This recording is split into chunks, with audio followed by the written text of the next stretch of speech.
Na coluna eu escrevo sobre o que me desassossega. É um processo de... Eu me movo pelas dúvidas, né? Então, eu faço esse caminho de ir duvidando de qualquer certeza que eu possa ter sobre algum tema e faço a minha investigação. Mas se tem assim a minha escolha mais profunda, a escolha que está na minha coluna, que está nas minhas reportagens, que está no documentário, que está em toda a minha expressão, é esse compromisso com aqueles que estão à margem da narrativa. Porque eu acho que não tem nada mais brutal do que não ser contado, do que não ser contado na história. E foi isso que sempre me moveu, né? Os invisíveis, os sem voz, os proscritos, os párias, os não contados, aqueles que estão à margem. Essa é a minha escolha. E essa é uma escolha, uma expressão política no sentido mais amplo e mais bonito da política, né?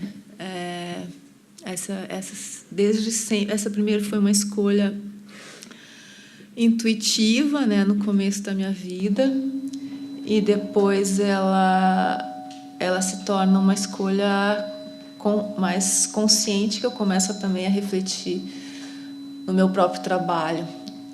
Tá dando problema isso, né? Tá no microfone. Já tá. Acho que isso fica... a minha primeira grande reportagem... Bom, então, voltando lá atrás, talvez... eu fiz jornalismo e história ao mesmo tempo, não me formei em história. E me formei em jornalismo com a certeza de que não seria jornalista, porque não me via fazendo...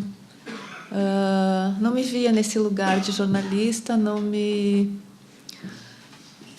A minha timidez era uma questão bem complicada. Hoje eu falo aqui com vocês, mas durante muitos anos a fala, para mim, era impossível. Eu travava para falar, tinha um problema de fala, que eu fui superando aos poucos. E aí, no final da faculdade de jornalismo, eu encontrei um professor, Marx Leonan, que era um professor. Professor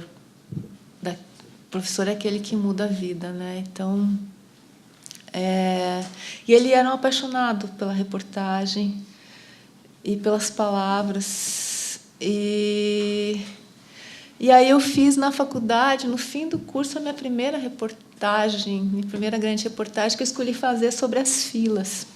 Todas as filas que a gente entra desde que nasce até morrer, que era um assunto inusitado naquela época. Hoje eu acho que nem tanto, mas naquela época era bastante, assim. E pensar que eu podia fazer isso, né, foi libertador para mim, porque era sobre essas coisas que eu me interessava. E isso acabou que eu ganhei um prêmio de um concurso que tinha das universidades do sul do país, da região sul. E esse prêmio era um estágio na Zero Hora, e foi lá que eu fiquei 11 anos e me tornei repórter, e me apaixonei por ser repórter e descobri que era isso que eu era. E aí, eu fiz uma grande... a minha primeira grande reportagem,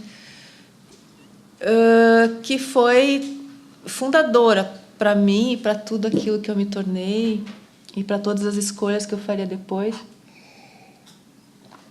que era...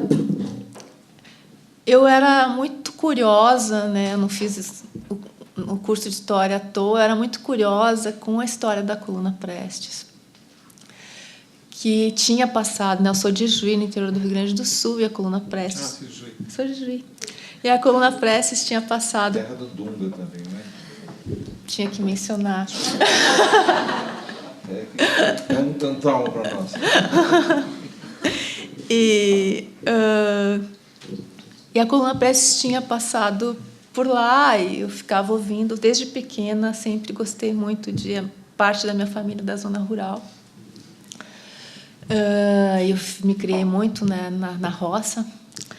e sempre ouvindo as histórias, e ficava ouvindo, e ficava muito curiosa. E a minha curiosidade era aquilo que eu não encontrava nos livros de história, assim, porque eu ficava né, aquela tropa que tinha andado por tanto tempo, né, atravessado o Brasil, eu achava aquilo tão heróico, mas eu queria saber como era, o que acontecia no dia. Minha curiosidade sempre é um pouco o que eu chamo de desacontecimentos, né, que isso eu fui aprendendo muito na reportagem, né, que pequenas subjetividades produzem grandes acontecimentos, né? Eu acho que a subjetividade é muito mal avaliada nas grandes questões. Mas, enfim. E aí eu sempre tive esse sonho de refazer a Marcha da Coluna Prestes para saber o que tinha acontecido no dia a dia.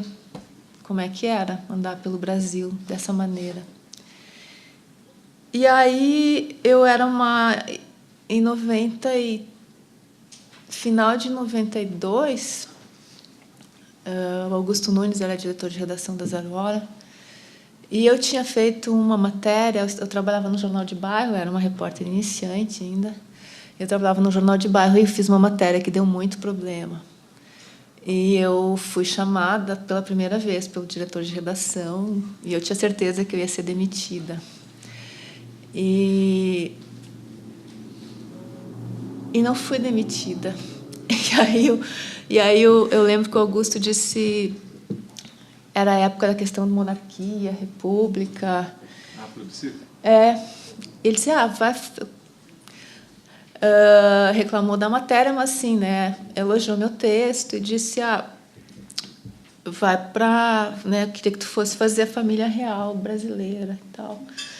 E eu pensei, não sei quando é que eu vou ter uma chance dessas, né? Eu disse, né, pretensão em água benta é de graça. E, enfim, me enchi de coragem, disse o que eu queria fazer, acho muito legal, mas o que eu queria fazer mesmo era refazer a Marcha da Coluna Prestes. E aí ele disse, vai. Quando ele disse vai, eu me arrependi imediatamente. Porque eu... Você é alguém mais louca que você. Achei. Porque eu disse, caralho, né? Imagina, assim, era tantos anos depois, 70 anos depois, e se não tiver mais ninguém vivo? E se as pessoas não lembrarem? E se eu não achar as pessoas? Né? E era uma matéria extremamente cara para o jornal naquela época. E eu nunca tinha feito nada parecido. Eu cheguei a ficar até doente, assim. Eu cheguei a torcer para ter uma doença assim séria, porque aí eu tinha uma saída honrosa, né? Mas não aconteceu. Eram 26 anos, eu estava muito saudável. Vou me perder, né? E aí foi uma viagem, fui imbuída, tinha lido o que existia, e ainda eu liguei para Anita Leocádio, né, que é a historiadora, que é filha do Prestes, né, com a Olga Benário.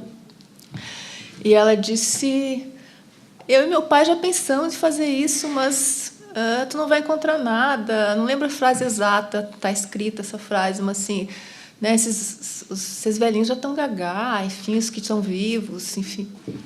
E aí sim eu fiquei muito pior, né? Se a filha do Prestes está me dizendo isso, o que eu vou achar, né? Mas eu fui. E fui cheia de mito, assim, pensando em encontrar histórias pitorescas e tal, mas jamais pensando que eu iria encontrar. E a gente foi, ainda não tivemos a maravilhosa ideia de ir num carro a álcool. E aí nos deram um carro zero para fazer essa viagem, né, 25 mil quilômetros.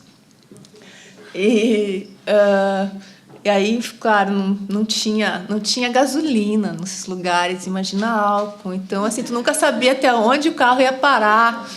E aí, quando a gente passava nos mercados e enchia, comprava todo o álcool de cozinha que existia e foi viajando desse jeito. Assim. Bomba ambulante. Nossa, horrível. Tinha que reconstruir ponte. Enfim, foi aí que eu conheci o Brasil e me apaixonei pelo Brasil, pelos Brasis, né? Teve um encontro. Mas aí, não só... preciso contar daí o mais importante, né? Que aí eu fui... porque o repórter é isso, né? A gente precisa se escutar e estar aberto para o espanto. E eu comecei a ficar muito espantada, porque, ao contrário do que eu imaginava, as pessoas lembravam. E elas não só lembravam, como era a coisa mais importante que tinha acontecido na vida delas. Porque hoje parece muito fácil, mas a gente lembra que estava nos anos 90 e que a Coluna Prestes, depois, não na época, o Prestes não era comunista quando fez quando comandou a Coluna, mas depois ele se tornou comunista e virou um mito de esquerda a Coluna, né?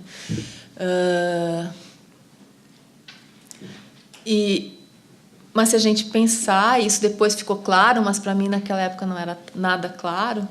Imagina uma tropa, né, que chegou a ter mais de 1000 homens, chegando em lugares que, quando eu fui lá em 93, continuavam extremamente pobres e com uma população várias vezes menor do que a própria tropa. E essa tropa chegava esfomeada, chegava precisando de tudo em lugares que tinha pouco ou quase nada. Então, depois que essa tropa passava, era terra arrasada. E era terra arrasada por muitas gerações, né? Então, tinha deixado marcas profundas. Então, histórias de saques, de estupros, de torturas, de mortes, foram essas histórias que eu fui ouvindo e eu fui ficando muito assustada, fui tentando entender, né, o que é que eu estava ouvindo. E essa era justamente a história que não tinha sido contada. Ela não é a história, é uma das versões, uma versão muito importante da história, né? Que é aquilo que eu chamei da história do povo do caminho. O povo que não era nem governista, nem era revoltoso. Eles eram aqueles que estavam no caminho e que tinham o direito de contar a sua história, tinham o direito de documentar, né, de ter sua memória documentada. Eu entrevistei mais de 100 pessoas. E voltei, né, depois de muito tempo. E qual foi a repercussão desse...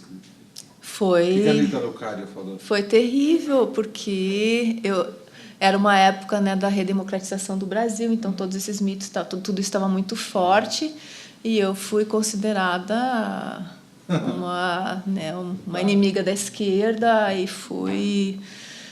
e eu era muito jovem, né? Eu não estava preparada para tudo que... para tudo que... né? Tinha colegas que me abordavam dentro da redação, né? Foi muito duro, mas é isso. A história foi contada, ela foi documentada e ela torna a história da coluna muito mais complexa, né? Porque é isso, né? O jornalismo ele não tem heróis nem vilões, né? O jornalismo ele tem pessoas, humanos, com todas as suas contradições, com todas as suas nuances. E eu acho, a história do povo do caminho dá muito mais nuances à história da Coluna Prestes, né? Não é a história, é a história do povo do caminho. Então, a minha história foi totalmente desacreditada, né? Fui acusada de várias coisas, teve partidos que fizeram moções contra mim, e fui acusada de inventar, e fui acusada de enfim, e as pessoas que eu entrevistava de serem isso, gagás, de serem, eram velhos. E aí, alguns anos depois,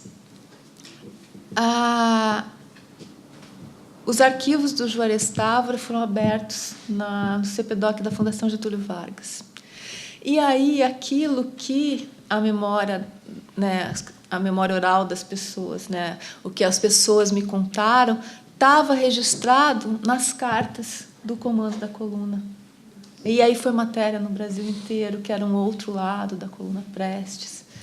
E, enfim, de novo, né? Então eu aprendi muitas coisas nessa única reportagem. De novo, precisava a letra, né? O documento escrito, a carta dos letrados, para legitimar a memória oral das pessoas que estavam no caminho e que tinham sido tiveram suas vidas alteradas por aquele acontecimento.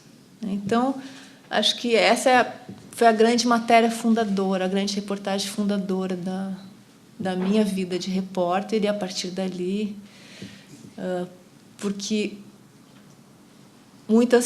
tudo, né? Eu conheci o Brasil, eu fui buscar uma coisa e encontrei outra. Era a voz dos invisíveis, né? Era dos não contados. Teve a repercussão e teve essa questão, de novo, da memória oral, né? Da transmissão oral, da letra. Então, todas as questões, é muito rico. Para mim, foi muito rica essa experiência.